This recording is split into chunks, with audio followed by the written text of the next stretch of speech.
Ishkalat uyimiz Xudo xolasa Yakkasaroydan chiqdi. 2 xona, 2 ga 6 balkon, 3-chi etaj, 5 etajga 3 xona qilingan uyimiz Xudo xolasa sotuvga chiqdi. Uy yashash uchun remont qilingan. Yashash uchun remont qilingan uyni qayerdan bilasizlar, bilasizmi? Anaqa sharoitlar ko'p bo'ladi. Sotish uchun qilingan uyda kichkina shkaf, kichkina nima, xullas yashash uchun qilingan nima, bular hammasi yaxshi qo'yilgan bo'ladi. Odam o'zi uchun qilingan remont. 2 xona, 2 ga 6 balkon, g'ishlik, 264-dom. Chilonzor metrodan bitta liniya, Bobo kafe bor edi. Yo'lda 100 da joylashgan. Kassadan qarshiladigan bo'ladi. Kassadan qarshiladigan bo'ladi, kassadan tashib qo'yaman. 2 xonalik uy. Xo'p, kirib kelishini ko'rdik. Boshqatdan ko'rsataman. Bismillah.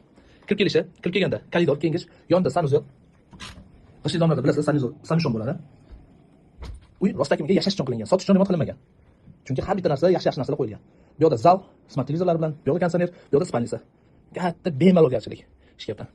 Bu yerda televizor, bu yerda konditsioner, xullas plisoslargacha. Uy full paketda. Yakkasaroyda yaxshi joy, 3-chi etaj, o'zini parkovkalari bilan 2 xona, 3 xona qilingan, eng katta 2 xonalik kvadratlardan bittasi mana shu. Oshxona bo'lgan bu, oshxona. Balkon ko'chirilganda bu yerga bitta detskiy xona qilingan. O'zini shkaf narsalari bilan. Balkon yarmi. Kimdir mehmonga kelib qolsa, bitta karavot qo'yib yuborilgan. Balkonda yarmi esa oshxona. Qalin kattaligini ko'rdingizmi? Narxiga keladigan bo'lsak, bu atrofda bilasizlar, Yakkasaroyda uylar Chilonzorga qaraganda ozgina qimmatroq. 90 sal qarab yo'q qilib 90 ming atrofda turgan ekan. 90, 88, 89, 87, 86 kerak emas. Alloh barakasini bersin, hamma narsasi qoladi.